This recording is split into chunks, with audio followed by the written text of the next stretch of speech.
TikTok, on dit c'est clair, moi je vais partir. Voilà. Alors, en ce qui concerne la Côte d'Ivoire, moi je dis que j'ai un problème très sérieux. Mon problème, c'est concernant les acteurs de ceux qui ont gâté le pays. Parce que, qu'on le veuille ou pas, notre pays est gâté. Notre pays est gâté. Pour que ce pays se relève, les Ivoiriens doivent payer le prix qui va avec. Et le prix que les Ivoiriens doivent payer, le prix que vous devez payer, c'est d'aller contre Alassane Dramane Ouattara dans le but de reprendre votre pays. C'est ça le prix que vous devez payer. Vous avez vu que j'ai parlé ici de Soro Guillaume dans le champ. Et tout le temps, quand je parle de la Côte d'Ivoire, son nom revient. Parce qu'en réalité, c'est lui qui a gâté notre pays. C'est lui qui a gâté notre pays. Notre pays aujourd'hui est au bord du gouffre. Et lui, il a écrit un livre. La Côte d'Ivoire au bord du gouffre. Et puis, ce n'est pas lui seul. Même nous-mêmes, les Ivoiriens, nous avons favorisé ce qui nous arrive aujourd'hui. Nous avons favorisé ce qui nous arrive aujourd'hui.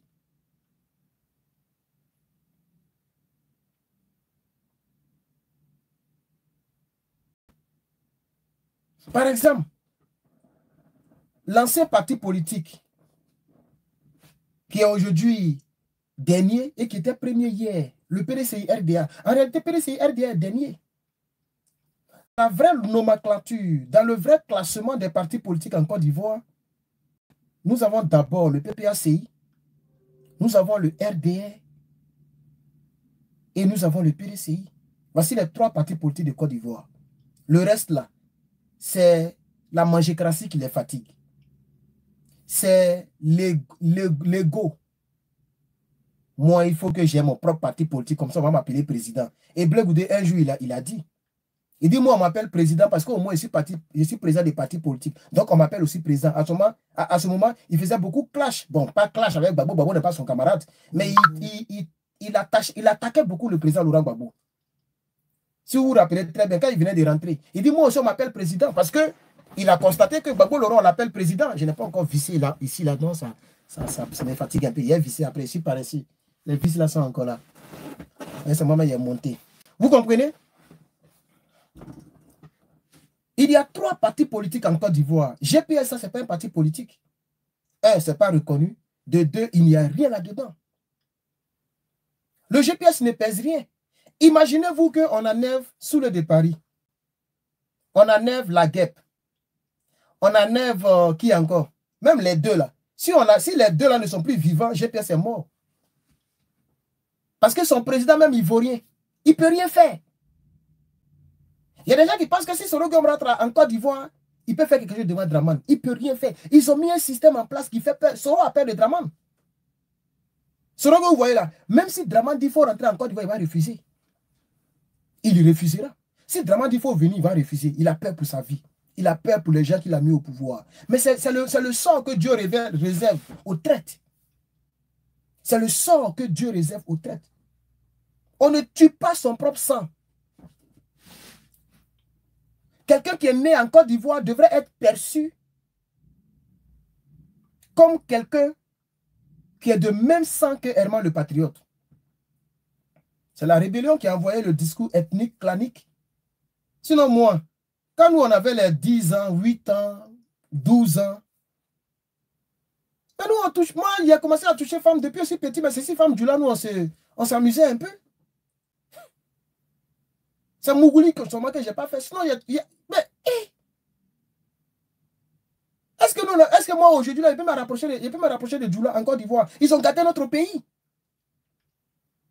Et quand je m'apprends aux responsables, qui sont encore vivants, mais qui ne peuvent rien faire malheureusement, on dit que Herman, tu es comme ci, tu es comme ça, mais c'est moi qui ai raison. Si vous voulez résoudre le problème de la Côte d'Ivoire, il faut résoudre le problème de la Côte d'Ivoire dans la racine. Si tu ne veux plus que l'arbre ne puisse se repousser, il faut chercher à tuer la racine. Chez moi, dans ma cour, derrière, il y avait un gros arbre. Le plus gros de toute la cité. Oui, puisque ma maison est de sorte que derrière, il y a donc la forêt. Un gros trou et derrière, un gros caniveau. Et après le caniveau, c'est la forêt. Donc, il y a l'arbre qui est là. Les gens n'ont pas trouvé nécessaire de le couper. Et l'arbre même, j'ai demandé, on dit l'arbre a plus de 40 ans. L'arbre est plus âgé que moi. Mais la nuit, mais on ne peut pas dormir. Quand il y a le vent, tu sens ça sur le toit. J'ai appelé la mairie pour qu'on me coupe ça. Pendant une semaine, ils sont en train de couper l'arbre là. Parce qu'on coupe branche par branche. Un jour, on va couper l'autre branche. Et ils ont envoyé des véhicules que je n'ai jamais vus vis-à-vis. Des voitures. Le gars, il est sur la route là-bas. Et puis, il s'en va couper. C'est-à-dire, la voiture là, l'envoie à côté de l'arbre. Parce qu'il y a des maisons en bas. La voiture ne peut pas aller là-bas. Et il est en haut là-bas. On coupe morceau.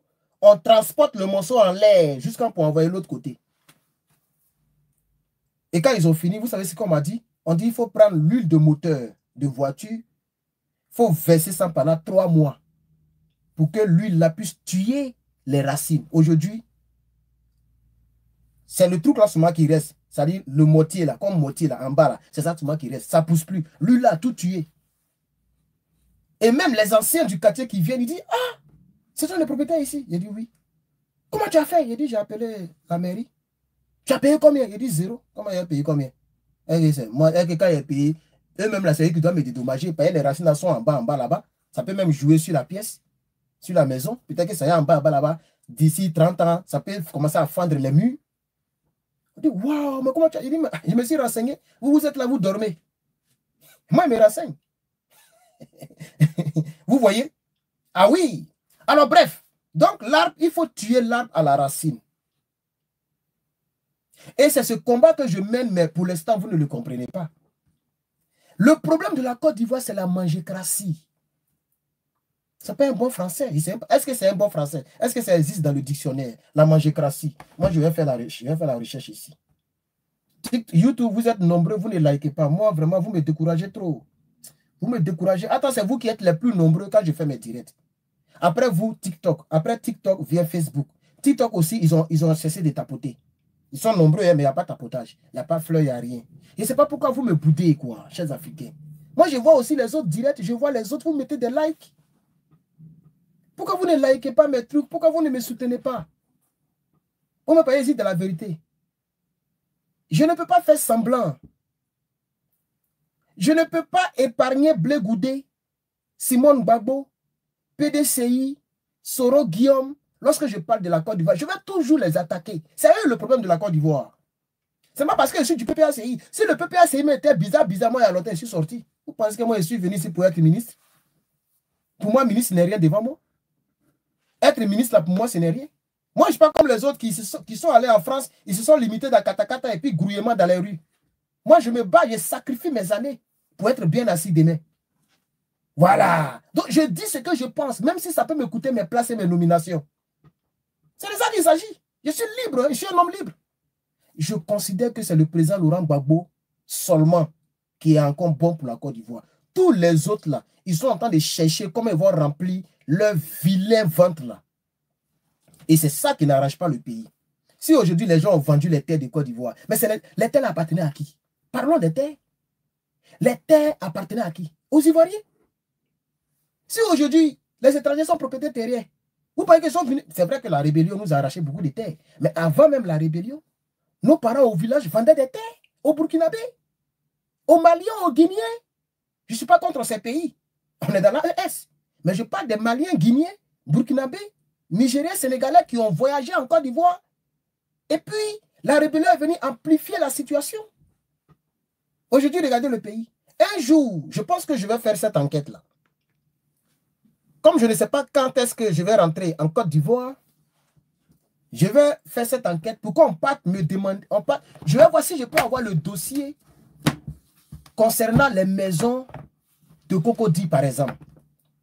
Rivera, Marcory, les trucs comme ça. Les maisons là, ça appartient à qui? Je vous avais dit qu'il y avait une personne au plateau qui m'avait dit que, et là on était déjà en 2023, ça fait déjà 2 ans, il y a une dame qui m'avait dit que la moitié des terres ne nous appartenait plus. La moitié des terres ivoiriennes ne nous appartenait plus. Vous voyez, chers camarades, tant que nous serons dans cette politique de mangécratie, ceux-là ne quitteront pas au pouvoir. Regardez les Achans, par exemple. Parlons un peu des Achans. Les chefs Achans. Les chefs Achans, voilà, Akie Achans. Ils ont reçu plus de 84 cartes nouveaux, climatisés à bord. Des cartes pour prendre le carburant gratuitement. Et ils ont accepté. Ils ont même célébré. Ils ont intronisé M. Cissé Bakongo. Est-ce que Cissé Bakongo, dans leur culture, eux, ils portent les vêtements que nous, les gens de l'Ouest ou même de Sud, nous, on porte? Non, Cissé Bakongo, c'est un musulman. C'est un homme du Nord, il ne s'habille pas comme ça. Mais je pense que j'ai partagé la récente manifestation, je ne sais pas, la récente, regardez ici par exemple. Regardez, je vais vous montrer quelque chose. Regardez ici. Regardez ça. Là, c'est Cissé Bakongo qui est là. Le monsieur qui est là en chapeau là. Et puis, il ne sait pas comment je vais... Attendez. C'est la mangécratie qui nous tue, chers Ivoiriens. Au niveau politique, chacun veut manger et chacun veut être son propre patron. Les gens savent que ce qui peut nous sauver, c'est la Côte d'Ivoire. Hein. Les gens le savent. C'est Gbagbo Laurent. Celui qui peut sauver la Côte d'Ivoire, c'est Gbagbo Laurent. C'est lui qui peut sauver la Côte d'Ivoire. Les autres là, Dramane vous domine. Dramane vous moyen. Regardez ici. Là, c'est Cissé Bakongo que vous voyez là comme ça. Je zoome.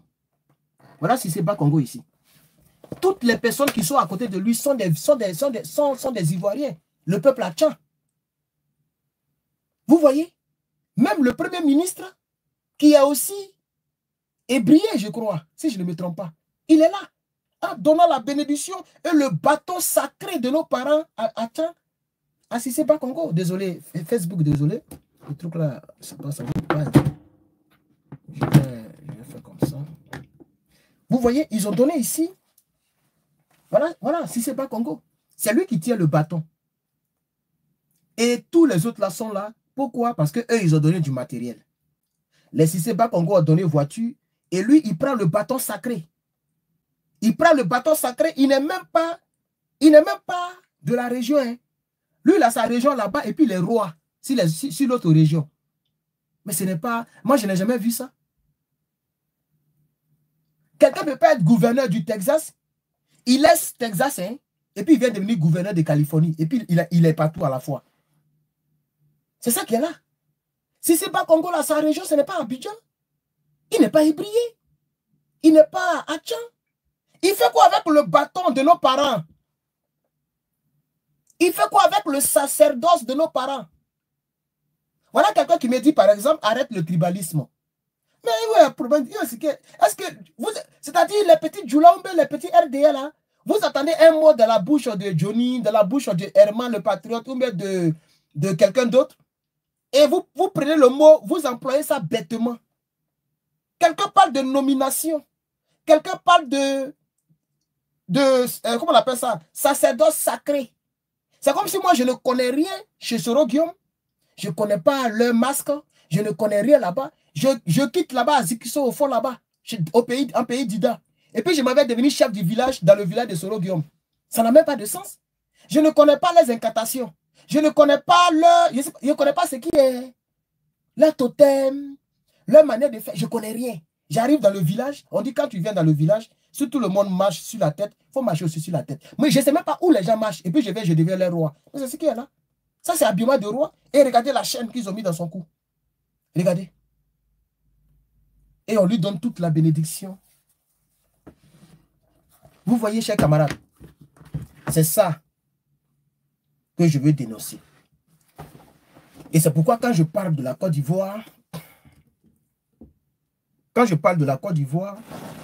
je parle de la mangécratie qui nous fatigue. C'est la mangécratie. C'est ça qui nous fatigue.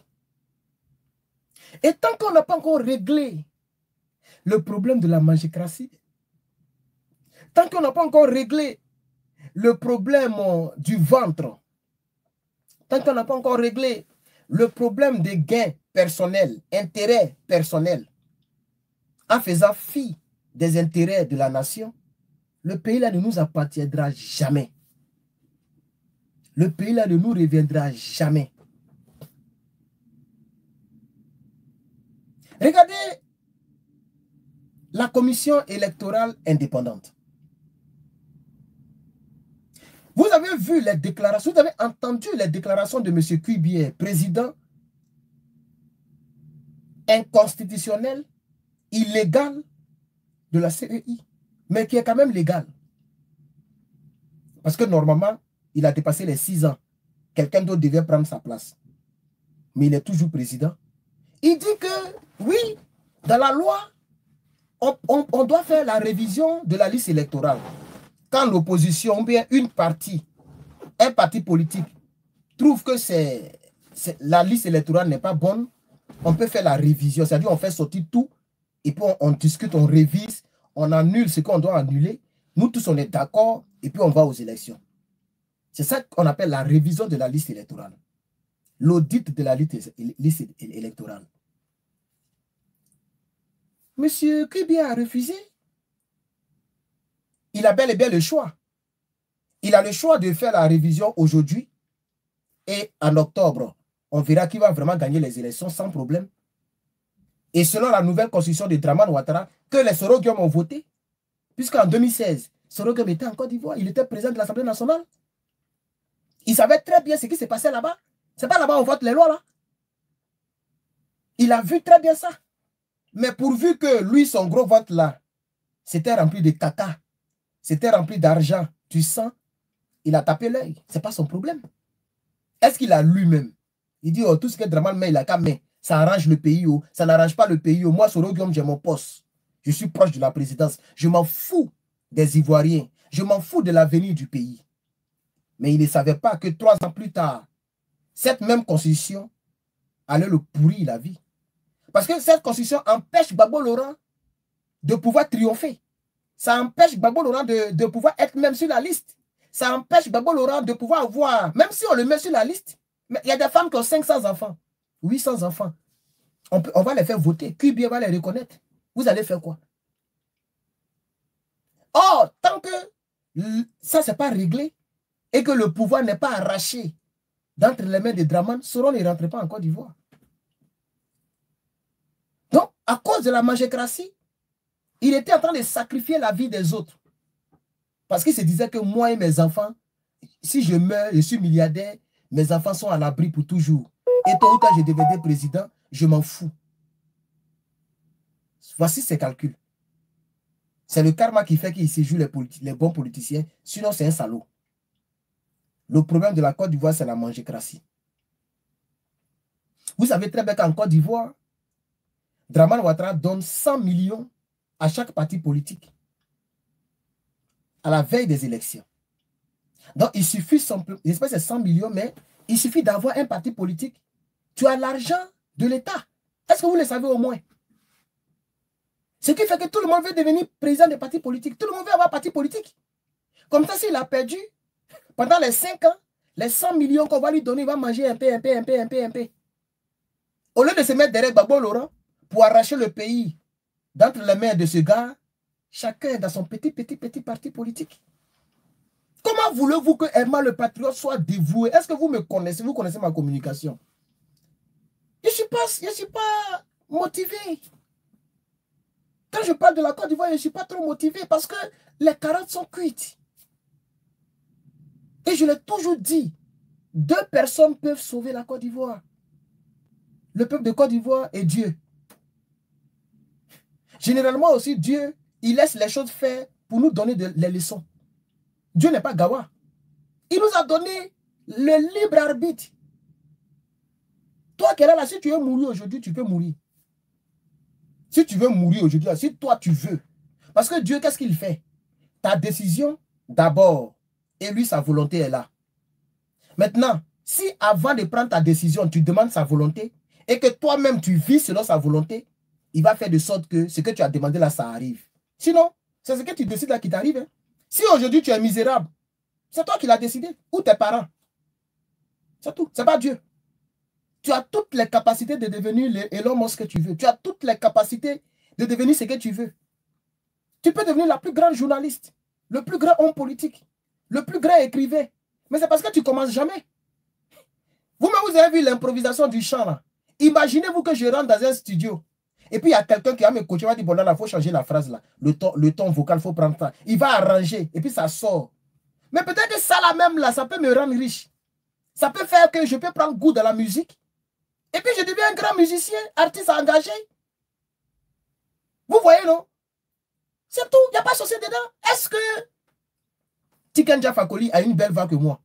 Tiken Jah, quand il parle là, mon est drogué.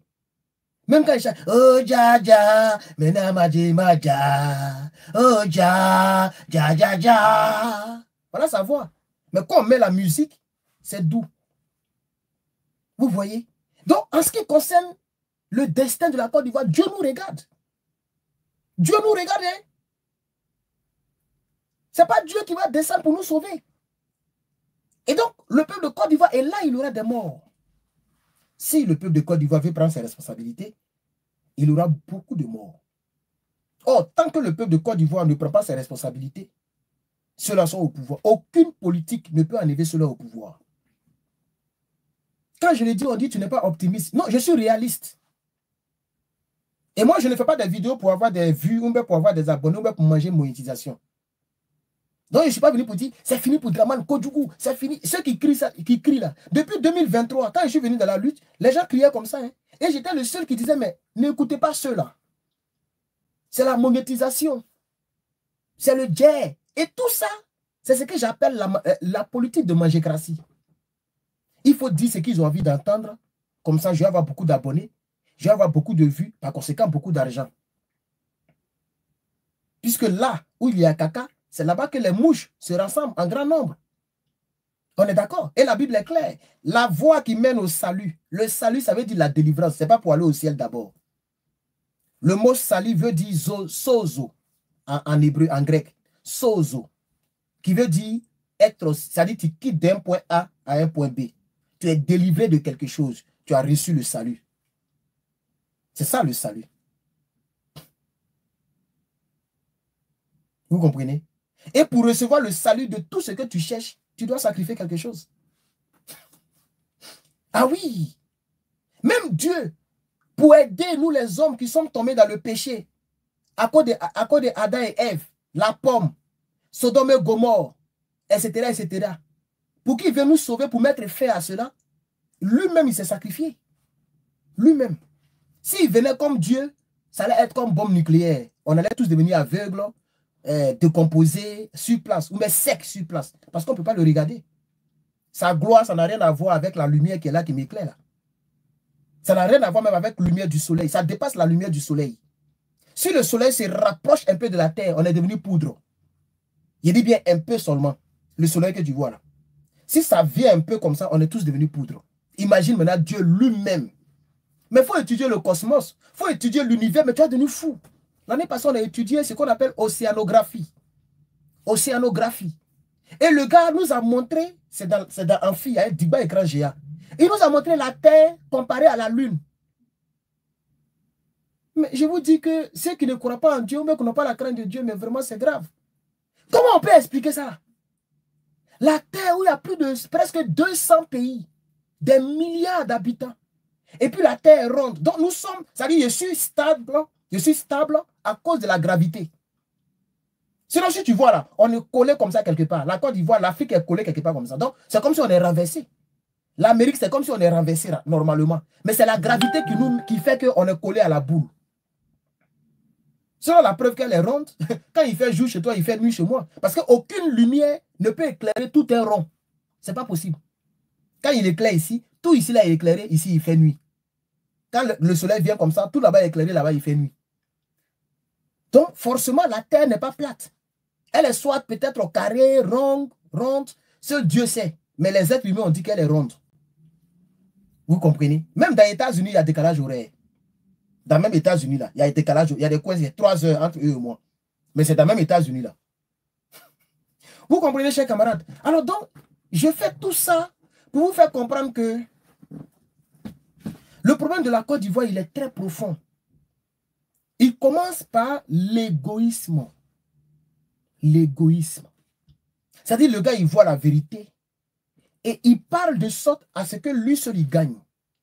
Il agit de sorte à ce que lui seul, il gagne. C'est ça qui fatigue les hommes politiques de Côte d'Ivoire.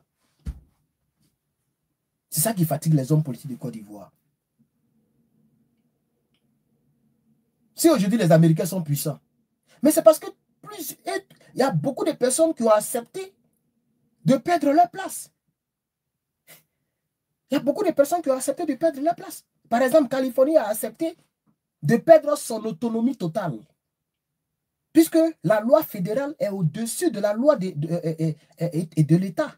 Vous le savez très bien. Vous voyez? C'est-à-dire ici, là, on a d'autres présidents, il s'appelle Gavin Newsom. Mais il n'est pas appelé président de la République, il est appelé gouverneur. Vous voyez? Donc chacun sacrifie son poste de président et choisit un seul président. Comme ça, quand tous les États cotisent, quand tous les États mettent leurs forces ensemble, personne ne peut s'amuser avec un tel pays. Vous voyez? Donc chacun sacrifie pour que tout le monde devienne fort. Pour que, ça dit, oh, voilà. Pour que le pays soit respecté, chacun sacrifie. Sinon, normalement, quand on dit Texas, mais Texas est plus gros que plusieurs pays dans ce monde. Quand tu vois Texas, mais faut regarder, Californie dépasse même la Côte d'Ivoire. En termes de superficie, en termes de population, on vous dépasse. Ça, c'est un seul État, comme un quartier, si vous voulez, dans le même pays. On est au-delà de combien de millions d'habitants? Vous voyez, nos chers camarades. Mais quand on paye les impôts, Californie envoie sa part, Bayaï. L'autre envoie sa part. Quand ça tombe comme ça, mais c'est des trillions de dollars. C'est pourquoi l'armée américaine, elle seule, elle a 800 milliards de dollars.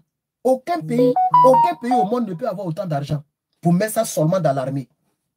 On n'a même pas encore parlé de la santé et de toutes les autres choses. On dit l'armée seulement. 800, ils sont montés même à 850 milliards. Même la Russie ne peut pas tenir. La Russie est encore dans 100 quelque chose. Elle n'est même pas encore dans 200. La Chine même est dans 300. À quel moment un pays va dépasser les États-Unis? Mais pourquoi ils sont puissants? C'est parce qu'ils font des compromissions pour devenir forts. Mais chez nous, ce n'est pas le cas. Un petit pays de 322 000 km². Regardez au Congo, par exemple. Il y a 700 partis politiques. 700. Près de 1000 églises. Près de 1000 églises.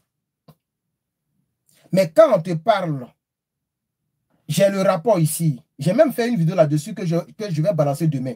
Je vais faire le montage ce soir. Là. Voici le rapport. Ceux qui détiennent les biens du Congo. Le Congo ne détient rien. C'est-à-dire, par exemple, les transports aériens, zéro. Aucun Congolais ne détient un petit avion. Les constructions des bâtiments et des travaux publics, les quartiers, tout ce qui est travaux publics là, zéro. Aucun. Il n'y a pas une entreprise congolaise qui construit maison au Congo. Les mines, extraction des mines et l'or et tout ça, zéro. Les banques, là même on n'en parle pas. Les logistiques, c'est-à-dire port, le port, tout ça là, zéro. Tout est bolloré. Les grandes distributions, c'est-à-dire le riz, haricots, les grandes distributions par tonne là, zéro. Voici par exemple, il y a Inde, Afrique du Sud, Grèce et Liban. Voici ceux qui alimentent, qui distribuent tout ce qui est congolais. Eux, ils sont là, ils sont à l'église en train de danser, alléluia, amen. Transport routier, gros camion, Libanais, France. C'est fini. Vous voyez? Fabrication de boissons gazeuses et alcool. Canada, Inde, Chine, Hollande, Libanais et France. Tout ce qui est assurance. Il y a une seule entreprise congolaise qui est d'affaires d'assurance de voiture. On appelle ça SONAS. Il faut faire les recherches. À part ça, tout le reste là, Inde, Afrique du Sud, France. Tout ce qui est fabrication de meubles, fauteuils, table, lit pour dormir. Voici ceux qui fabriquent ça. Liban et Maroc. C'est des usines, entreprises libanaises et marocaines. Là où il y a bas-fond, il y a le bas-fond là. Et ils ne peuvent pas fabriquer aussi. Ils sont là, les autres fabriquent et ils viennent acheter. Tout ce qui est communication. On a Vodacom, Afrique du Sud, plus les Britanniques. On a Airtel, ça c'est indien. On a Orange, ça c'est France. Et on a Africell, ça c'est libanais et américain. Il n'y a pas Congo dedans. Maintenant, regardez maintenant Congo. Évangélisation, christianisme.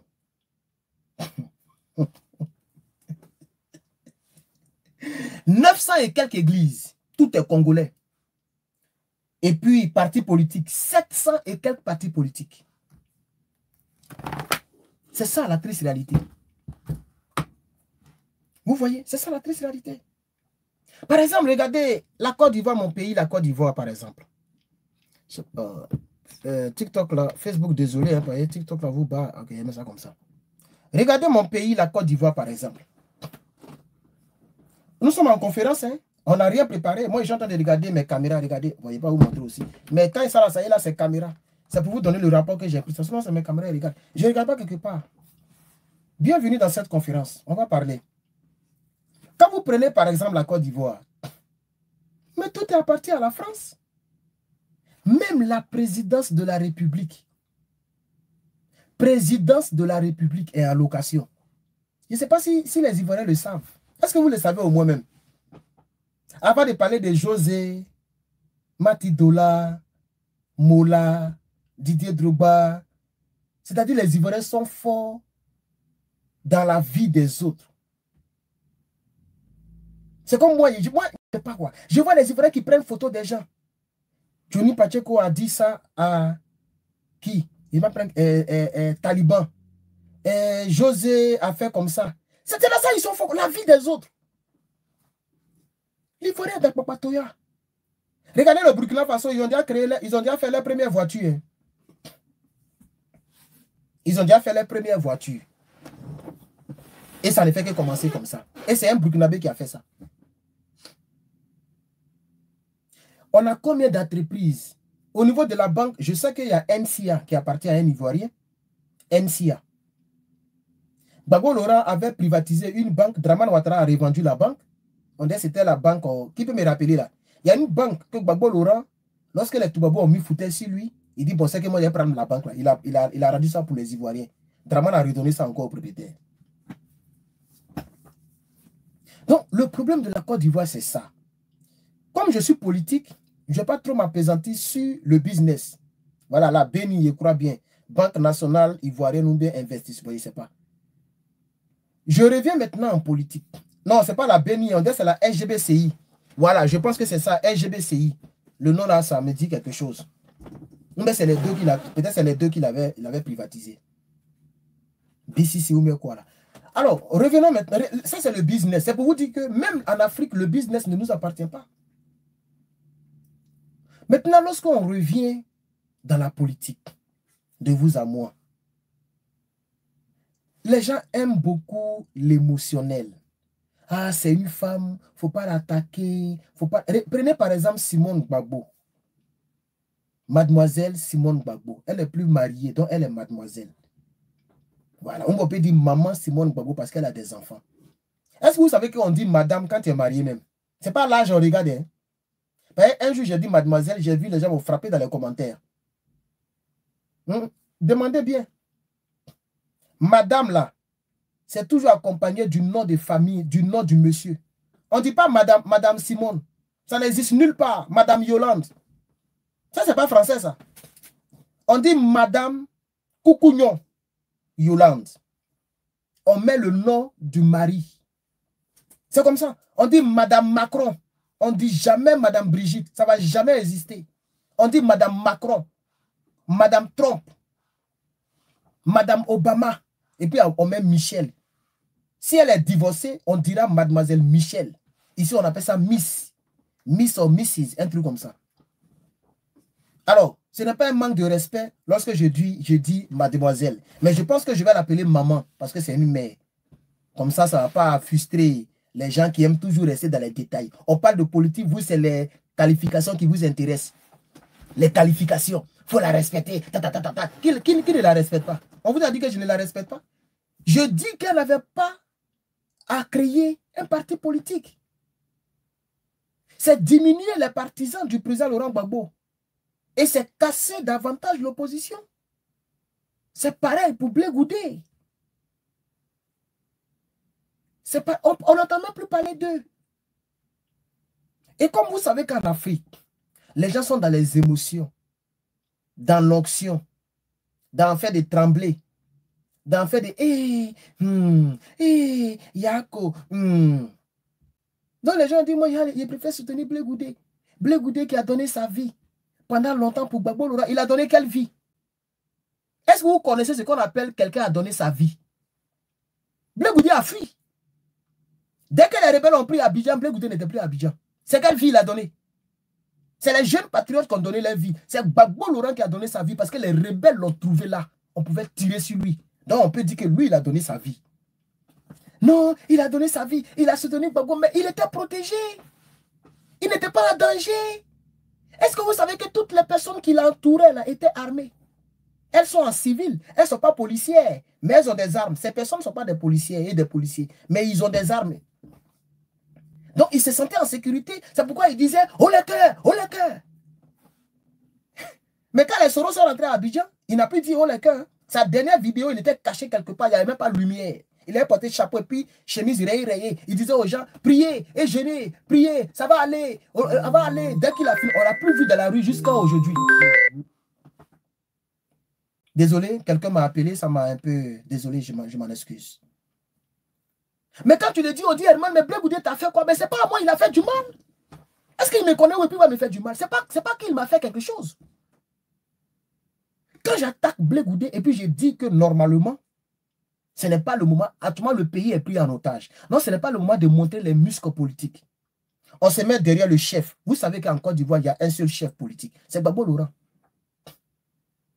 Si tous ces partis politiques étaient avec Gbagbo, comme c'était le cas en 2010, puisque en 2010, FPI, c'est-à-dire, je vais dire, Afin Guessan, il était avec Gbagbo Laurent. C'était son premier ministre. Blé Goudé était son ministre de la jeunesse.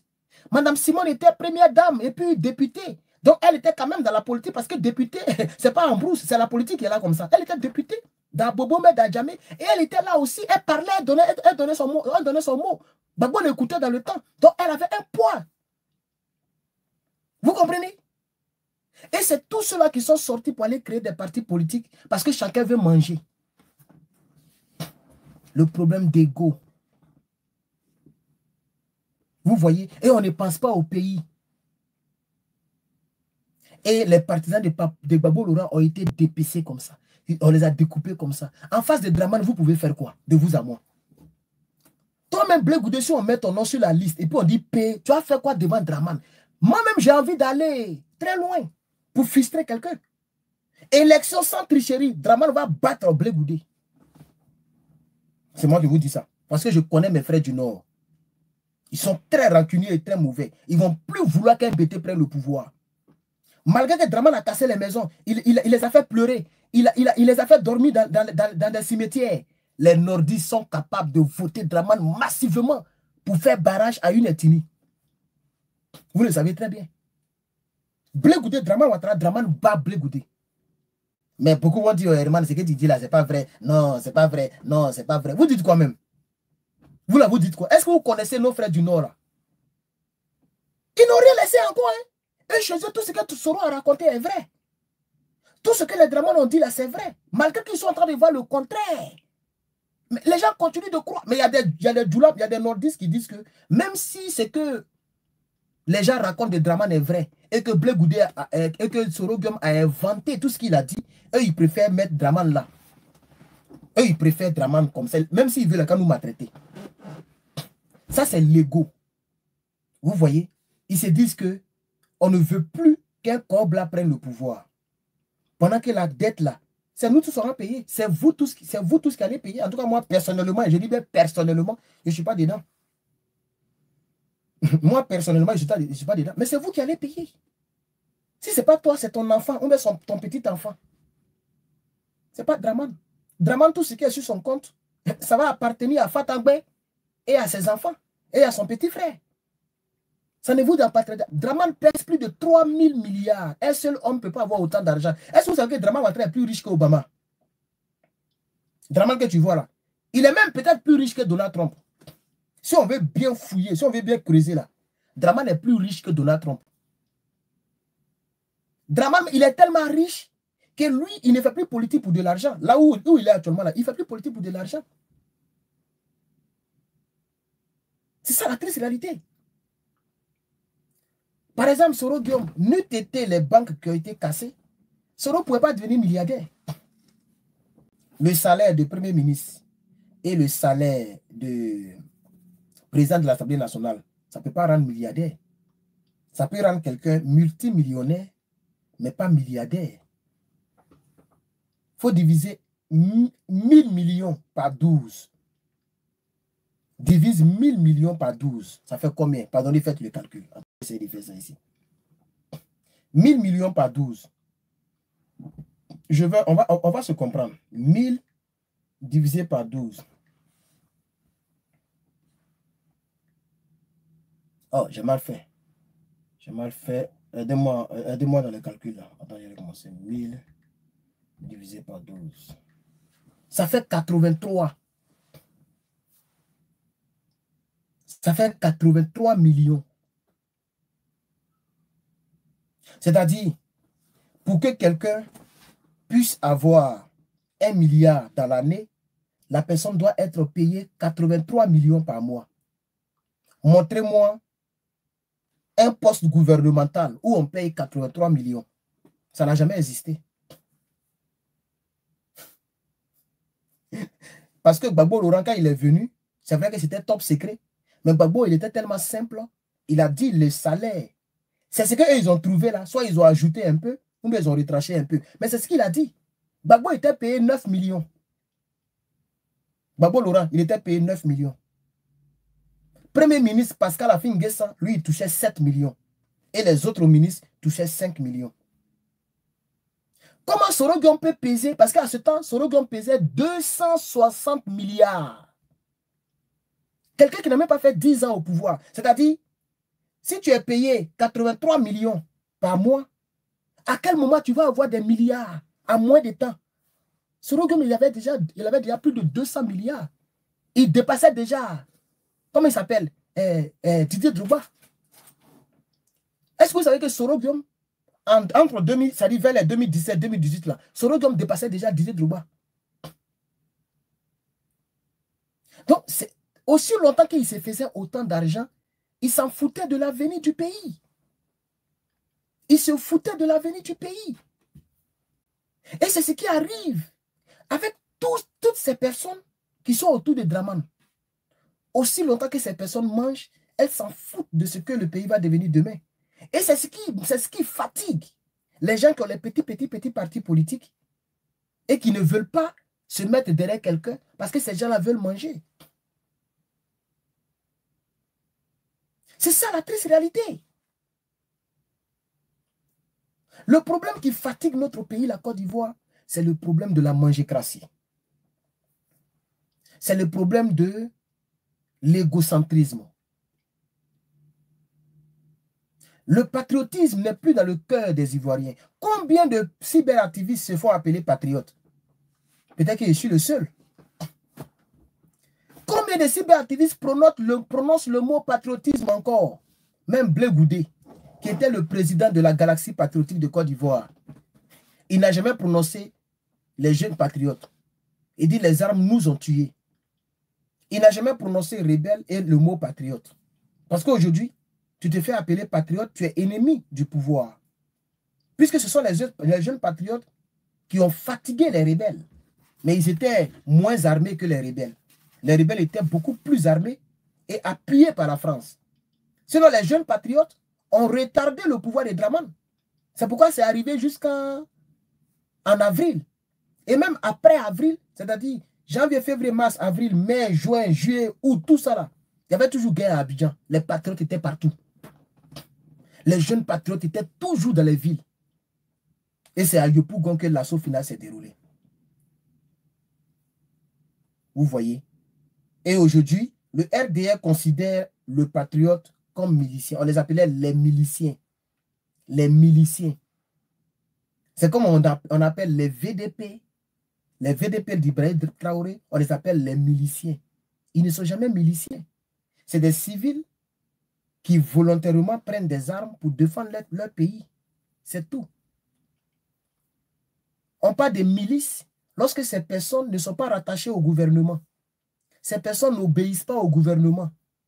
Ces personnes font ce qu'elles veulent. Ce sont des milices. Mais est-ce que les VDP font ce qu'ils veulent? Non. Ils sont même mélangés avec l'armée burkinabé pour aller taguer les terreaux. Mais c'est ce qui s'est passé exactement en Côte d'Ivoire. Des jeunes volontaires sont venus se faire enrôler. On les a rasés. On les a formés en quelques jours. On leur a donné des calages pour aller défendre leur patrie. Ce ne sont pas des miliciens. La preuve, les jeunes patriotes n'ont jamais cassé les magasins comme les rebelles l'ont fait. Parce qu'ils se disaient que c'est les magasins de nos populations que nous sommes en train de protéger. Donc à Yopougon, moi j'étais à Yopougon. J'ai tout vu. Les jeunes patriotes n'ont jamais rien cassé. Les gens qui cassaient les magasins, c'était des rebelles. C'est devant moi, ils ont tué un gars. Attention, TikTok dit de me faire truc là. Attendez, donnez-moi un instant. Ils ont éliminé un gars, comme je suis sur TikTok, on ne dit pas certains mots. Ils ont éliminé un gars et ils ont pris sa Mercedes Pharaon. Et le gars qui est sorti pour aller, parce qu'il y avait la guerre, mais lui, il faisait toujours son maquis. Donc, quand il y a pause, les Ivoiriens partaient un peu pour boire. Et quand on attend les cris, chacun rentre chez lui. Donc, il était parti à Figayo pour acheter la boisson. Et je l'ai vu comme ça quand il partait, puisqu'il était le seul qui avait une Mercedes là. Donc, je l'ai vu, on parle de 2010, hein, là, 2011. 2011. Il est sorti et il est parti. Et au retour, c'est dans Otrotiki qu'ils l'ont mis. J'ai vu ses mains et ses pieds, parce qu'il est grand de taille. Donc, ses mains et ses pieds sortaient du drap qu'ils avaient mis sur lui. Ils l'ont fermé. Et ses mains et ses pieds balançaient et on le conduisait dans l'auto. Ils l'ont envoyé dans son propre maquis. Voici ce que les rebelles ont fait. Et ce monsieur, il est mort comme un chien à cause de sa propre voiture. Et ceux-mêmes qui étaient là ont raconté l'histoire. Il a simplement dit, ah, si ça là, je vous donne là, comment je vais faire? Je n'ai plus rien. Pardonnez. Je ne suis pas dans la politique. Laissez-moi partir, pardonnez. Et il y a un rebelle qui a tiré au travers la vitre. La vitre avec Kalash. Il n'a même pas fait sortir le monsieur. Il a tiré, il a cassé la vitre. Et le monsieur, c'est-à-dire le monsieur a été tué au volant. Et puis c'est le cadavre qu'ils ont enlevé, ils ont jeté. Ils ont pris la voiture, ils sont partis. Et tous ceux qui vendaient là, puisqu'il y a quelques Ivoiriens qui faisaient l'effort de vendre. Puisque c'est la pause. Puisque dans les guerres, il y a les règles. Donc il y a la pause. Donc c'est la pause, les gens vendaient. Et donc il y a une 4x4 des rebelles. Ils sont venus et ils avaient besoin de voitures parce qu'ils vont engager les combats bientôt. Donc ils ont besoin de plus de véhicules. Donc tous ceux qu'ils voyaient avec les véhicules, ils prenaient. C'est comme ça qu'ils ont éliminé le monsieur. Ça, c'est devant moi. Il est important de le savoir. Nous sommes dans une période électorale.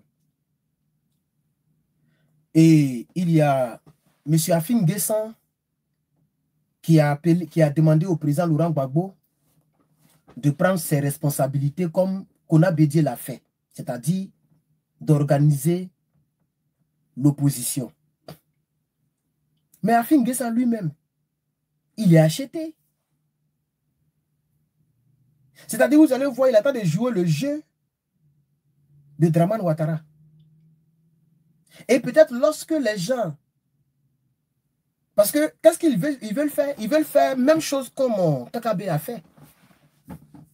C'est-à-dire, tous les partis politiques sont ensemble, et puis il y a un seul qui refuse. Comme ça, Dramane va aller aux élections avec ce dernier, lui seul, et il va faire un coup KO. Et il est président. Donc, il attend de jouer le jeu de Dramane Ouattara, puisque tout récemment, il y a eu fuite. Il a reçu 1,41 milliard. On lui demande les fonds, de l'argent. Il dit que lui, il n'a pas de compte à rendre à quelqu'un. Lui, Afi, il n'a pas de compte à rendre à quelqu'un. Moi, j'ai fait une vidéo là-dessus. Vous voyez? C'est ça qui fatigue notre pays. Même au niveau des cyberactivistes. Mais la plupart font la mangécratie. Quand vous prenez le plus gros bavard, que vous adulez tant, parce qu'il crie bien, mais lui, il est à l'aise. Il mourou sa femme blanche, il a son enfant, il est à l'aise. Donc, il crie à gauche déployé, il parle. Mais vous n'allez pas me dire que ce dernier est parti au RDR pour enquêter. C'est faux. Ce n'est pas vrai. Même moi-même, il m'a clashé. Il a insulté mes parents. Et il a dit que Gbagbo, là, je vais l'attaquer. Puis hier même, j'ai écouté la vidéo quand il parlait de moi. Si vous voulez même, je peux vous la montrer, mais ça va prendre assez de temps. Il défendait le même Apollo. Et c'est là que j'ai su qu'Apollo est général, puisqu'avant, il n'était pas général. Il m'a dit qu'Apollo, il a doctorat, il est général, et que tu peux rentrer dans l'armée avec BPC, et puis sortir grand. Il ne disait pas qu'Apollo était rebelle. Pourquoi il n'appelait pas Apollo rebelle? Le petit clash où il m'a répondu, il a dit là-bas qu'Apollo est général et qu'il a eu doctorat, et que c'est au fur et à mesure, avec la persévérance, qu'il est devenu général. Mais aujourd'hui, il dit que Apollo Touré était rebelle. Parce que hier, il mangeait. C'est ça qui fatigue les Ivoiriens. Quand tu manges, tu t'en fous du sort du peuple, même si tu sais la vérité. Mais le jour que tu ne manges plus, là, tu deviens un ange. Et c'est le même procédé que Guillaume Soro est en train de prendre aujourd'hui. Aujourd'hui, il ne mange plus avec eux. Il se souvient du peuple de Côte d'Ivoire. C'est tout ça là qui retarde la Côte d'Ivoire. La mangécratie. Après le tunnel crânien, mais on peut revenir avec l'homme de Kodjougou. Il est dans une politique de mangécratie. Tout le monde le sait. Pourquoi je le dis? Pas parce qu'il mange, il prend peut-être l'argent des Draman.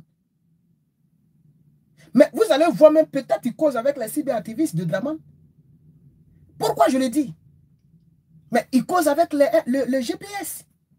Mais est-ce qu'un vrai pro-Gbagbo, c'est que les hommes de Soro ont fait subir à la Côte d'Ivoire, ce que les hommes de Soro ont fait subir à Gbagbo Laurent, ils lui ont arraché son deuxième mandat, ils l'ont enlevé au pouvoir, quelqu'un qui est investi. Ils l'ont envoyé à la CPI, ils l'ont humilié, montré à la TCI. Nu. Pas totalement nu, mais je veux dire en débardeur. Un président de la République, qu'on montre à la télévision, sueur, cheveux mélangés, débardeur, non rasé, puisque la guerre a duré beaucoup de mois. C'est quand même en avril qu'ils l'ont attrapé. Les élections sont déroulées depuis octobre 2010. Donc ça fait plus de 4 mois comme ça, 5 mois. Donc il n'avait même pas le temps de se raser. Donc il était bizarre, en débardeur, parce que la chemise qu'il portait était peut-être sûrement déchirée. Donc il était obligé d'enlever, porter une autre chemise. Et tout ça, on le filme. Un président de la République. Peut-être même c'est la première fois que moi on voit ça. Un président en exercice. Pas un ancien président, mais un président en exercice. Mais c'est les hommes de Soro qui ont fait ça, c'est les rebelles. Comment un pro-Gbagbo peut marcher avec ce dernier qui refuse même de casser les papos sur Draman, qui refuse d'aider Gbagbo Laurent, et qui est toujours sur sa même position? Il veut devenir président. Il ne se rachète même pas en quoi que ce soit. Mais c'est la mangécratie qui pousse les gens à faire ça. Comme ça, au cas où un jour Soro devenait quelqu'un, eux, ils vont manger un peu. Mais je le dis aujourd'hui, peut-être que vous ne croyez pas. Mais le temps nous le dira. N'oubliez pas, c'est ça ma signature. Il y a longtemps, je ne dis plus ça, mais c'est ma signature. C'est moi qui le disais tout le temps, l'année dernière. Le temps nous le dira. Je le disais pour Bassirou, on ne me croyait pas. Le temps m'a donné raison. Je le disais pour Clotaire, on ne m'a pas cru. Le temps m'a donné raison. Je le disais pour qui encore? Pour plusieurs personnes comme ça. Et le temps m'a donné raison. Je l'ai même dit pour le tunnel crânien. Et le temps m'a donné raison.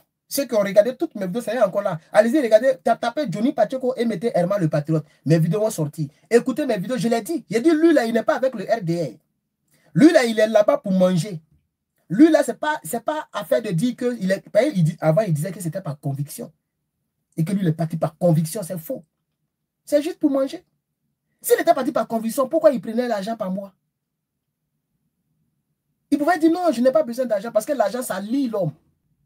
Hier, je l'ai dit, avant-hier ou hier, l'argent, ça lie l'homme. C'est pourquoi il y a des filles qui ne prennent pas l'argent de garçon ou bien les cadeaux de garçon pour ne pas être liées mentalement à ce dernier ou à cette dernière. C'est quand elle sait qu'elle est ouverte à toi, qu'elle sait qu'elle va te donner la chose, qu'elle sait qu'elle t'aime, elle prend maintenant ton cadeau. Il y a des filles qui prennent cadeau bêtement parce que c'est les clés. Mais les femmes qui se respectent, quand tu lui donnes cadeau d'abord, elle se voit comme si un objet que tu veux acheter. Ça l'énerve, elle n'accepte pas. Parce qu'il donne ton des cadeaux, le jour que tu l'appelles, elle se sentira obligée de décrocher. Si tu lui dis de venir chez toi, elle se sentira obligée de partir, même si elle n'a pas l'envie. Donc, un homme comme Koukounio aurait dû dire je refuse. S'il était vraiment en mission, comme ça, quand il allait raconter sa mission, il allait dire qu'on nous payait, mais moi j'ai refusé. Parce que je n'étais pas là-bas pour de l'argent, j'étais là-bas pour une mission. Donc je ne voulais pas salir mon âme, je ne voulais pas salir, je voulais simplement prendre les informations et sortir. Moi j'allais le croire. Mais tu as bouffé là pendant 7 ans. Tu as pris des photos avec eux. Tu postais les routes de Draman. Tu postais les photos où Gbagbo fait pitié. Tu postais les photos où Simone Gbagbo, ses cheveux sont mélangés à la haie. Qu'est-ce qu'il n'a pas posté sur sa page? Qu'est-ce qu'il n'a pas dit? Il était trop méchant. Il était sérieux, il était en mission. Je ne suis pas en train de dire qu'il aimait le RDR. Parce qu'on peut travailler pour quelqu'un sans l'aimer. Il y a des gens qui font des boulots qu'ils n'aiment pas. On appelle ça en France, manger son totem. Tu n'aimes pas le boulot. Moi, je connais une dame qui lave cadavre. Je connaissais une dame, je l'ai perdu de vue. Je connaissais une dame qui lave cadavre. Et elle me disait que cadavre, là, ça lâche. Parce que l'estomac ne travaille plus. Donc, la dernière nourriture que le monsieur ou la madame a mangé, ça se décompose et l'estomac ne travaille plus. Donc, la personne ne lâche plus naturellement. La personne ne chie plus. Donc, quand tout cela, ça a duré et que toi, tu bouges trop le cadavre, c'est un poum, poum, poum, tout cela respire. Est-ce que vous allez me dire qu'elle aime le travail? Mais peut-être que c'est ça qui paye bien.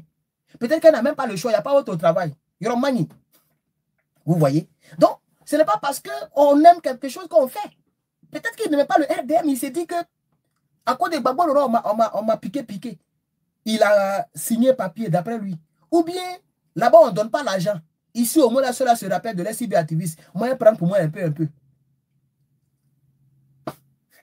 Même les derniers millions qu'ils ont envoyés, il a mis fait dedans. Les derniers millions qu'ils ont envoyés, il a bouffé. Et donc, en ce qui me concerne, et c'est pourquoi vous avez vu dessin animé qui a fait la sortie, qui a cassé un papo. Parce que quand il est revenu, il dit, ah, il a causé avec Dessin. Et il a dit à Dessin, mais est-ce que les Ivoiriens vont me croire? Parce que j'étais vraiment à fond et j'ai d'abord là-bas. Et Dessin a dit, il faut les dire, c'est Dessin qui a donné l'idée. Il faut leur dire que tu étais en mission, que tu n'aimais pas, ce n'était pas à cause de l'argent, ou bien à cause de quelque chose, mais tu étais en mission. Et moi, il a certifié ça. Dessin l'a dit. Moi, il a certifié, il a dit que oui, tu m'as dit avant de partir. Attends, il n'a rien dit à Dessin avant de partir. Il était même en palabre avec Dessin avant de partir. Vous voyez? C'est ça qui fatigue la Côte d'Ivoire, la mangécratie. Même au niveau des cyberactivistes, c'est pareil. C'est ça la triste réalité. Il y a des gens qui sont avec Soro qui savent très bien qui est Soro. Il y a des gens qui sont dans le GPS qui savent très bien qui est Guillaume Soro. Mais ces personnes marchent avec Soro pour des intérêts personnels. Puisque Soro Guillaume n'a pas beaucoup de... comment on appelle ça? Soro, si tu ne connais pas Dessin, c'est que soit tu es un nouveau Ivoirien ou bien, bon, je ne sais pas. Qui connaît Dessin? Qui le connaît? C'est un ancien gendarme. Dites-moi, est-ce que vous connaissez Dessin? Parce qu'il y a des gens qui me demandent sur TikTok qui est Dessin. Ah, il y a des gens qui le connaissent. Ok, donc c'est mieux comme ça. Celui qui ne connaît pas Dessin, c'est que tu ne sais pas de quoi on parle. Franchement, parce que c'est eux qui ont commencé les vidéos. Jusqu'à il s'est fait appeler Vidéoman. Je lui fais big up ici au cas où il me regarde. Voilà. Et donc, je continue ma conférence de presse. Ça, c'est ma conférence de presse. Je suis dans mon bureau quand même. Il faut respecter les gens. En réalité, beaucoup ne m'aimeront pas parce que je suis totalement différent des autres cyberactivistes. Et c'est pourquoi, fièrement, j'ai l'habitude de dire que je suis le meilleur cyberactiviste de Côte d'Ivoire. Ce n'est pas parce que j'ai fait beaucoup de vues. 177, 340, on était 400 et quelques, mais on est tombé à 349 sur YouTube. 349, 177, ça fait presque 500 ou 600. Et puis ici, 34. Je n'atteins même pas 1000 personnes en ligne, les 3 directs confondus. Moi, je ne fais pas de vues. Le tunnel dont je parle, il fait assez de vues que moi. Voilà. Il fait assez de vues que moi. Mais je suis le meilleur parce que c'est moi qui creuse là où le diamant est caché. Et toute la Côte d'Ivoire va en bénéficier.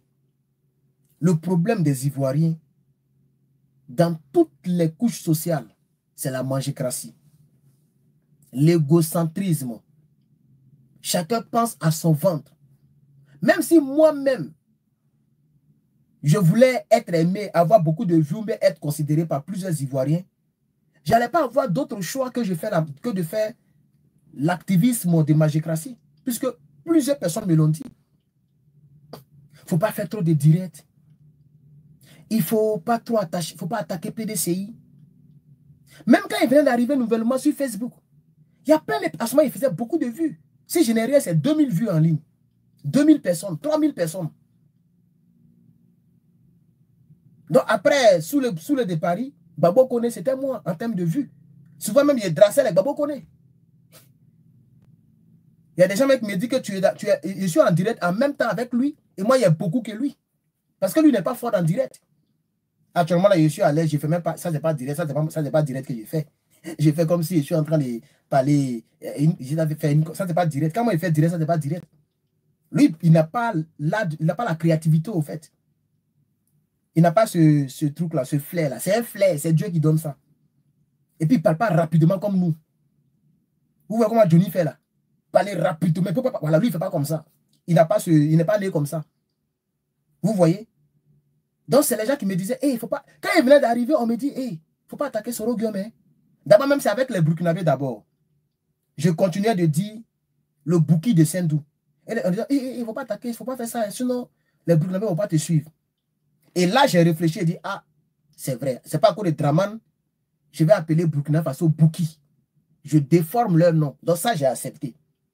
Quand c'est vrai, moi, je suis dans la vérité, donc j'ai accepté. Et je n'ai plus dit Bouki de Sendou encore. Je préfère dire voltaïque. Mais pour Soro Guillaume, j'ai dit niet.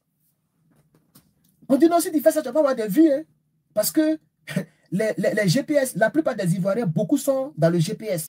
Beaucoup aiment Soro Guillaume. Il dit, c'est pas de moi vous parlez. À ma page avait 2000, 3000 abonnés. Je venais à peine d'arriver, 3 jours, 4 jours. YouTube que vous voyez là, on n'était même pas à 10 000 abonnés. C'était une ancienne chaîne YouTube, bien sûr. C'est une ancienne chaîne YouTube. Mais je ne faisais rien là-bas. Donc, il y avait 7000 abonnés, 5000 abonnés, je ne sais plus trop. C'était nouveau. On dit non, si tu fais ça, il dit c'est que je préfère ne pas avoir abonné. Parce que Soro Guillaume, c'est lui qui est l'élément catalyseur des problèmes de la Côte d'Ivoire. Parce que IB, je ne vais pas le laver, je ne vais pas le...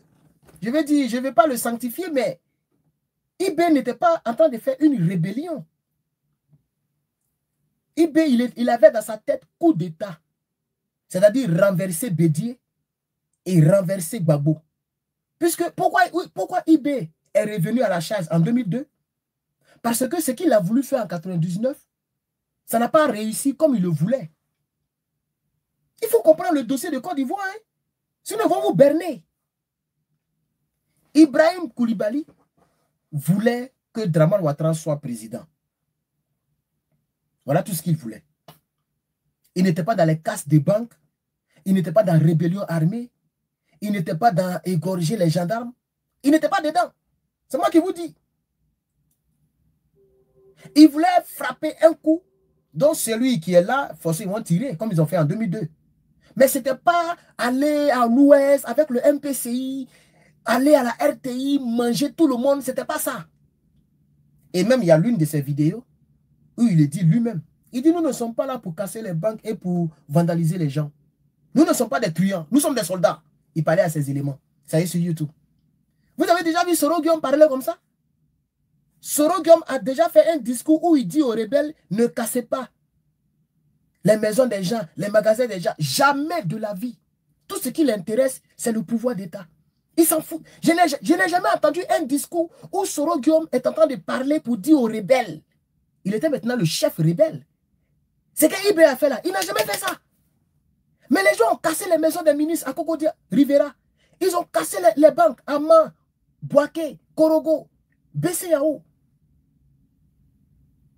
Les gens rentraient dans la maison des gens, ils les tuent et puis ils dorment dans les maisons. C'est comme ça qu'ils ont arraché les champs, les forêts des éléments de l'Ouest. Je vous ai montré une vidéo où la dame a dit que les rebelles lui ont dit 2 raisons pour lesquelles ils sont venus les tuer. Prendre leurs femmes et leurs terres. Qui a regardé cette vidéo? J'ai ça ici. J'ai toutes les archives ici. C'est mon site internet que j'attends. Si mon site est fini, je vais tout balancer sur mon site. Parce que là-bas, il n'y a pas fait dire que non, il ne faut pas mettre telle vidéo. C'est mon site internet. C'est moi qui paye par an. Ça y est en construction. Je lui ai dit, là, qu'à fait une partie vidéo. On va appeler ça archive ivoirienne. Toutes les vidéos seront balancées là-bas. Même où seront les gendarmes là. Vous voyez? Mais Soro Guillaume n'a jamais tenu un discours, un seul discours, même faire semblant. Discours où on fait semblant, c'est-à-dire dans son cœur, il s'en fout si les rebelles vont casser ou pas. Mais il fait semblant pour laver un peu un petit nom. Il n'a jamais fait ça. Mais Ibé a fait ça. Soro Guillaume n'a jamais parlé des atrocités de ces éléments. Ne tuez pas les civils. Ne brûlez pas les civils. Ne rentrez pas dans la maison des gens. Je n'ai jamais entendu un discours comme ça de Soro. Mais Blé Goudé, qui était un acteur clé, il a tenu des discours de ce genre. Lui-même, il allait plus loin. Il dit, ne touchez rien. Nous sommes des patriotes. Mais priez et priez. Restez chez vous. Faites des barrages pour vous protéger. Voilà les discours qu'il entend. Donc, ce sont des leaders qui se préoccupaient des actes de leurs éléments. Guillaume Soro ne s'est jamais préoccupé des actes de ces éléments. Tout ce qui l'intéressait, dans un pays où il y a 3000 morts, 4000 morts, 300 morts, 200 morts, c'est la guerre. C'est la CEDEAO elle-même qui a dit qu'elle allait envoyer des militaires pour frapper. Donc aujourd'hui, dire qu'elle ne veut plus frapper, ça me désole. Gbagbo Laurent est un criminel. Les dictateurs, on ne négocie pas avec les dictateurs, on les fait partir. Madame, je vous dis que la seule solution pour enlever ce monsieur au pouvoir, c'est la guerre. Voilà le discours qu'il tenait. C'est ça la triste réalité. Et donc, quand je reviens un peu en arrière, nous sommes en 99. M. Ibrahim Koulibaly n'a pas fait de rébellion et n'était pas dans l'esprit de rébellion armée. Parce que la rébellion armée, elle est très meurtrière et très dangereuse. Elle ne tue pas. C'est ce que vous voyez en RDC aujourd'hui. On appelle ça la rébellion armée. Vous voyez? Et ça, c'est une guerre qui dure, ça fait plus de 30 ans aujourd'hui. Ce n'est pas aujourd'hui. Les Tutsis, ou bien les Koulou, ou bien les Kouala. Ce n'est pas aujourd'hui. Il y a eu un massacre où il y a eu près de 1 million de décès. Affaire d'ethnie, religion, région. Et ce sont ces propos que ce monsieur a tenus en Côte d'Ivoire. N'eût été la vigilance des Ivoiriens, même dans le camp du RDR, il y a d'autres qui ont été vigilants. C'est-à-dire, les discours de Soro Guillaume, je suis sûr que même dans le camp du RDR, il y a d'autres partisans qui ont dit, c'est vrai qu'on veut Dramane, hein, mais on ne peut pas quand même faire ce que lui a dit là. Il y a d'autres même qui n'ont pas cru à l'affaire de Boubou. Sinon, il allait y avoir beaucoup plus de morts. La guerre civile n'a pas eu lieu comme il le souhaitait. Il y a eu guerre civile en Côte d'Ivoire. Gbagbo l'a dit, et moi-même je le dis parce que j'étais en Côte d'Ivoire. La guerre civile, c'est quoi? C'est qu'on tue quelqu'un par rapport à son ethnie et à sa région. Ça a eu lieu en Côte d'Ivoire. Par exemple, l'Ouest, Diokoué, tout le pleu, Bloléquin. Ça, c'est clair. Et puis, les indiques, c'est-à-dire, ils ont indiqué des maisons où ils sont allés tuer les gens. C'est ça la guerre civile. Lui, là, son papa étant, lui, là, il avait Gbagbo Laurent. Lui, là, c'était sa famille à gendarme. Et c'est comme ça les rebelles procédaient. Depuis Boaké, ils sont venus à Essa Yopougon. Donc, sur indique, les rebelles ont fait minimum. S'ils n'ont rien fait, c'est 10 000 morts. Sur indique seulement. C'est pourquoi moi, j'estime les décès en Côte d'Ivoire à plus de 100 000 morts. Ce n'est pas 3 000. Je suis désolé. On vous dit en une seule journée, les gens ont fait 900, près de 1000 du côté de Massakoué. Une seule journée. Et puis les gens nous racontent quoi? Est-ce que vous savez ce qui s'est passé à Abidjan? Nos policiers, nos patriotes, tous les Ivoiriens ont fermé les portes. On ne connaît plus qui est patriote, qui n'est pas patriote. Donc, tout ce que vous avez vu à la télévision, des milliers de jeunes qui ont pris les armes là, ils sont tous morts. Parce que qui va ouvrir sa porte à quelqu'un? Même si un patriote a jeté Kalash, qui veut rentrer, tout le monde a fermé ses portes. Donc, tu es obligé de rester dans la rue, de te battre. On te tue ou bien tu tues. C'est dans ça que les gens étaient. Au départ, les jeunes patriotes étaient motivés, ils ont pris. Mais quand ils sont dans la rue, leur chef a pas, Blé Goudé. Leur deuxième chef, Philippe Mangou, il a pas. Babo Laurent, il est cloîtré à la prison, à la présidence. Il va faire comment? L'armée française le bombarde. Tous nos gendarmes beaucoup ont fui. Tous les policiers sont tombés. Donc, ils étaient obligés de se battre. Et ils ont même appelé ça l'assaut final à Yopougon. Chers camarades, c'est ça la triste réalité dans notre pays, la Côte d'Ivoire.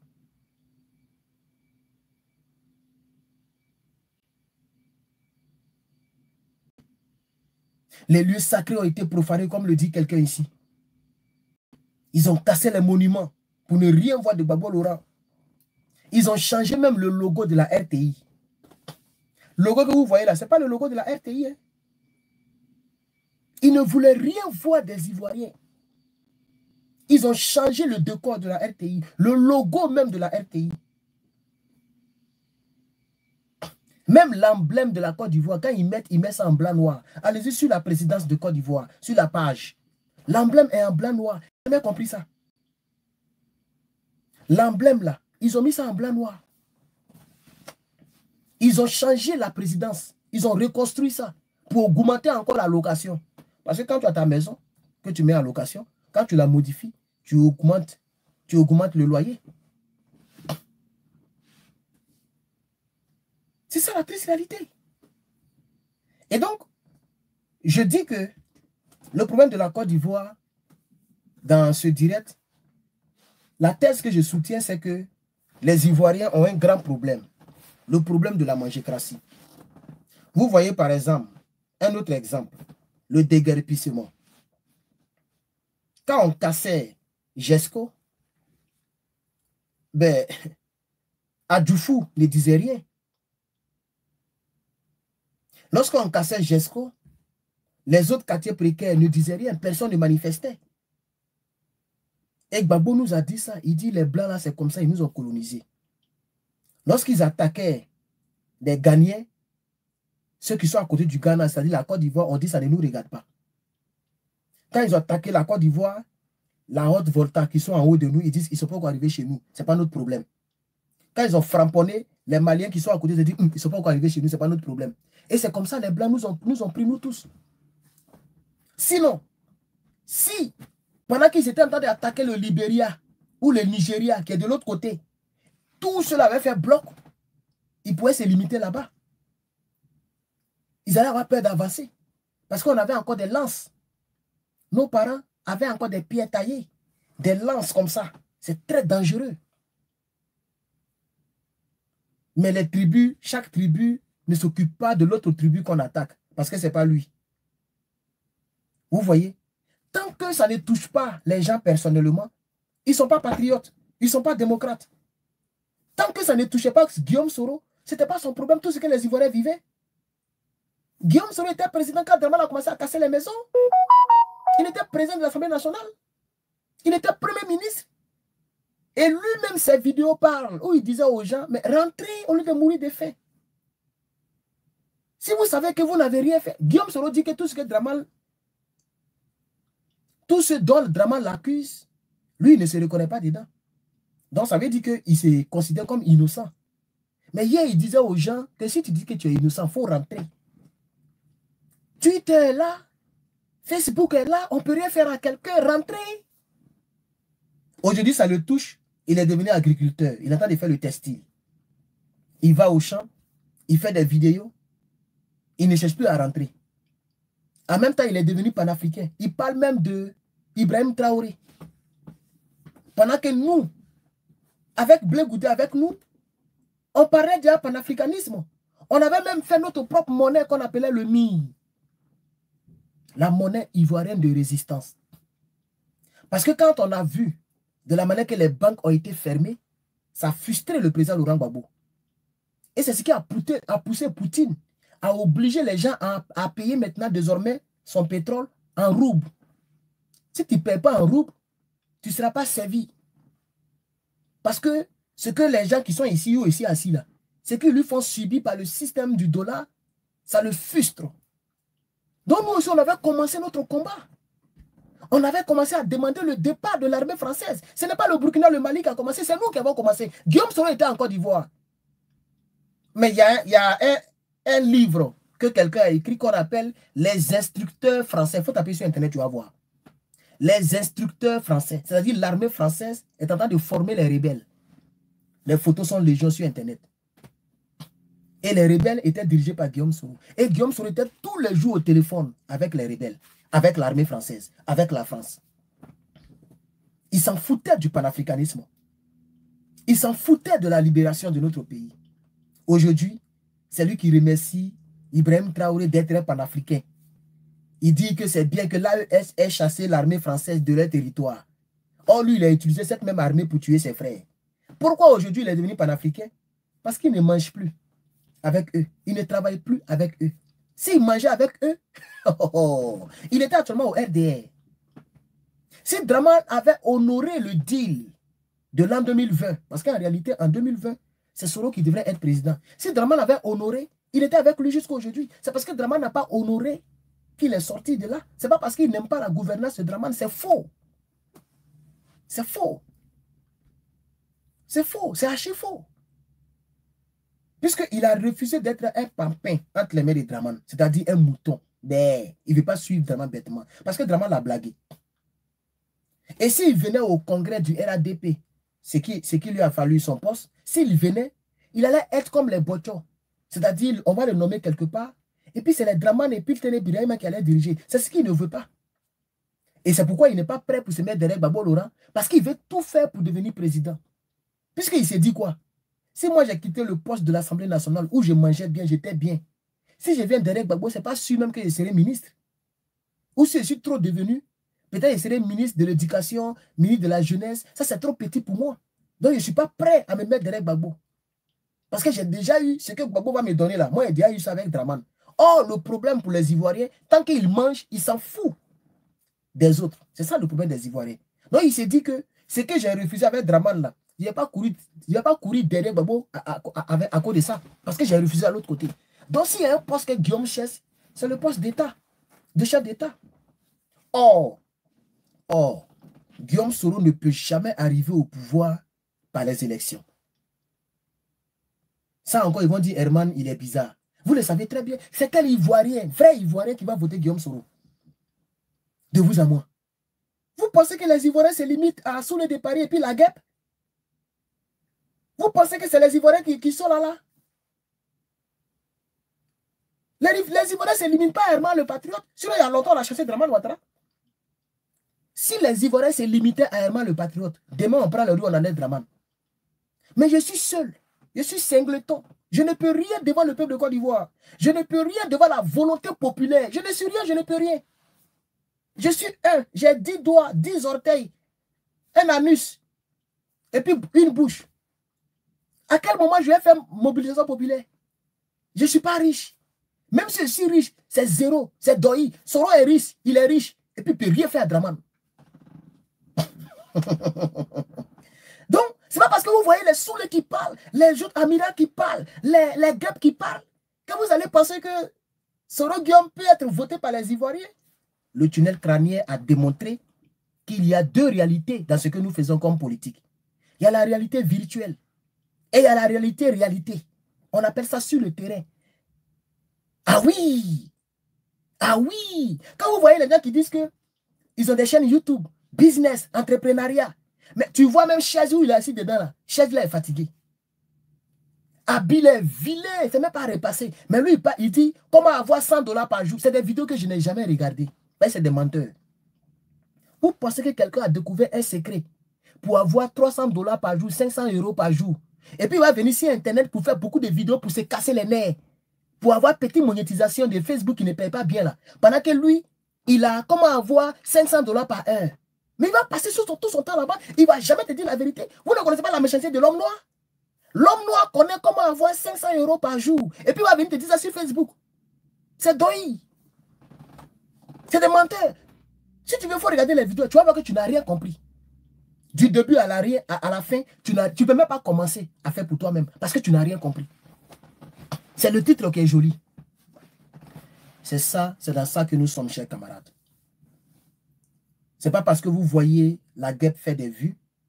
Ce n'est pas parce que vous voyez sous le de Paris, ils sont constants, que si Soro rentre à la maison, si Soro rentre en Côte d'Ivoire, il va avoir de l'électorat. Ça vous surprend quand on va dire 2%. Même si les États-Unis viennent organiser les élections, Soro peut avoir 2%. Parce que nous autres là, ce qu'on dit là, les Ivoiriens écoutent. Ce que nous on dit là, les Ivoiriens écoutent. Et quand je fais dire, par exemple, actuellement, il y a 400 ici, il y a 200 là-bas. En tout cas, moi, je vois 400 personnes, 200 personnes. Plus sur Facebook. Tout ça, ça fait déjà presque 900 ou bien 800. Dans les 800 personnes là, il y a au moins 100 nouvelles personnes qui me regardent pour la première fois. Et qui sont convaincus au fur et à mesure. Demain encore, il y a 10 personnes. Demain encore, il y a 20 personnes. Et je suis dedans tant qu'il y a la politique encore devant moi, je suis dedans. Et je ne suis pas le seul. Et puis, c'est même pas. Il y a des Ivoiriens qui n'ont même pas besoin d'aimer le patriote pour connaître Guillaume Soro. Ils étaient en Côte d'Ivoire quand ils tuaient les Ivoiriens. Ah oui? Donc, tout cela, y compris nous qui ramenons l'histoire, nous qui rappelons l'histoire, quand il va rentrer. Et vous pensez que, par exemple, Guillaume Soro et Blé Goudé, ils sont en train de chercher le pouvoir. Si Blé Goudé n'a plus d'arguments, il va faire appel à la rébellion. Ah oui, Katina connaît l'affaire. Quand il était en face du ministre de la Jeunesse actuel, Touré Mamadou. Touré Mamadou a fait sortir une parole. Il est un peu, pas qu'il était un peu coincé d'une manière là. Vous savez ce qu'il a dit? Il dit, mais vous avez fait rébellion quand nous on était là. Parce que Touré Mamadou a dit, on dirait, ils n'ont rien créé, ils n'ont rien fait, il n'y a pas de développement. Il n'a même pas cherché quelque part. Il dit, mais vous avez fait la rébellion, vous nous tuez, on n'a pas le temps de faire développement. Vous êtes au pouvoir, nous on ne fait pas rébellion. C'est fini, il a eu comme ça. Parce que c'est la vérité. Même s'ils n'ont pas fait ça, même s'ils vont tout mettre sur la rébellion, mais c'est comme ça la politique. Donald Trump, quand ça chauffe comme ça, il est tombé sur la dame là. Elle n'est pas fidèle. Elle est comme ça. On n'a qu'à prendre notre pays. Je vais faire clôture. Je vais faire temps. Je vais arrêter la guerre en 24 heures. Tout cela pour attaquer Biden, parce que Biden soutient la guerre. Attends, tout le monde sait que c'est Doi qui peut arrêter la guerre avec la Russie en 24 heures. Si ce n'est pas Dieu. Même les États-Unis ont peur de la Russie. Donc tout le monde sait que c'est Doi, mais c'est politique. Là où je sais que je peux avoir point, c'est là-bas que je frappe. C'est ça que... Ça dit, moi, il m'avait aux élections avec GPS. Je n'aurais même pas un autre point d'attaque. Le seul point que je prends pour attaquer, c'est la rébellion. C'est tout, la rébellion. Vous voyez? Et donc, je reviens encore sur mon point pour dire que Guillaume Soro qui est là ne pourra jamais avoir le pouvoir d'État. Vous comprenez? Par les élections. Ce n'est pas possible. Il cherchera à faire la rébellion. Il cherchera à déstabiliser le pays. Il n'acceptera jamais un poste ministériel. Quel que soit le poste, même Premier ministre. Il a déjà été Premier ministre. Il n'acceptera jamais ça. Et c'est pourquoi il refuse de travailler avec le président Laurent Gbagbo. Pour ne pas que Gbagbo devienne président et lui, il devienne quelque part ministre ou bien autre chose. Parce que lui, le seul poste qu'il a envie actuellement, c'est le poste de la présidence. Et c'est ça que j'appelle la mangécratie. L'ego, l'égocentrisme. Guillaume Soro que vous voyez, il ne fait pas une politique pour que la Côte d'Ivoire soit sauvée. Or, c'est ce qu'il devrait faire, surtout que c'est lui qui nous a tués. C'est lui qui a fait la rébellion. Donc, c'est lui qui doit faire beaucoup de compromissions. Ce sont ces éléments qui sont allés prendre Gbagbo Laurent dans son palais présidentiel. Mais il refuse même la compromission, la simple compromission. Il refuse. Pendant que l'autre là l'a fait. Stéphane Kipré. Il a dissous l'ONG. Il a dissous son parti politique. Et il est parti devenir garde des corps de Gbagbo. Un milliardaire aussi. Stéphane Kipré, il est milliardaire, pour ceux qui ne le savent pas. Et il est le gendre de Gbagbo Laurent. Il a épousé la fille du président. Vous avez vu le rôle qu'il a joué quand Gbagbo est rentré le 17 juin en 2021. C'est lui qui était le garde des corps, un président des partis politiques qui a l'argent. Pour le compte du pays ou pour ses calculs politiques, parce que c'est ça être intelligent. Il sait que devant Gbagbo, il ne peut rien faire. Il le sait. Devant Gbagbo Laurent, il ne peut rien faire. Donc la seule chose qu'il peut faire, c'est de se mettre derrière Gbagbo Laurent. Ça va le grandir un peu. Et même si demain, il devait avoir un défunt politique, vous voyez, il devait avoir un bénéficiaire politique, un truc comme ça, lui, il pouvait essayer de s'en sortir. Voilà. Donc, c'est un peu ça. Vous allez me donner un instant. Je vais parler à quelqu'un. Il y a quelqu'un qui est venu me voir. Hein? Donc, restez là, ne partez pas. Je vais parler à quelqu'un et je viens.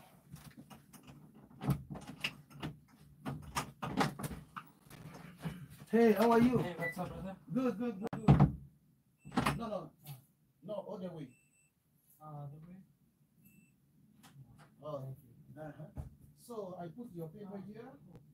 You have your passport, everything. And your car, they say no street parking. Or you move right now? Yeah, I will just take up stuff from it. Oh, that was. All right, great. Okay, I am in my office. Yeah, sure. Did you make the copy for the laundry? For what? The key for the laundry? For the washer? No, the password is on there. Is the password? Ah, it's a password. Oh, okay. Cool.